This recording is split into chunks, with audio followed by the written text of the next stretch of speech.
Hey folks, we are doing a new construction inspection, and I get asked all the time, let's see if we go down here where you can see these ties that we are using, so this one here just didn't quite make it, but then these are color coded for red, so it's easier for the inspector to pick up. But what they do is that they go through both plates and then up into the truss. The trusses are nailed from the top down. This is a big screws, and they screw it from the top bottom up.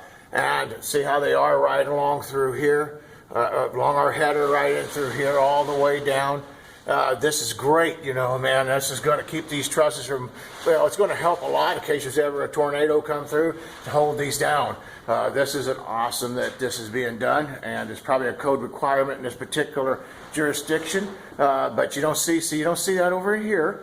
Which you wouldn't on that wall particular, but you don't see it coming along this. This is on your outside walls only. Well, folks, I hope this has been helpful. And if you learned something, give us a call, Galloway Building Services. We do new construction. We do past construction.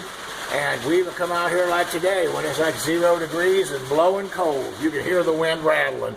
Thanks, folks, for watching our videos. Hope you learned something and enjoyed them. Have a great day.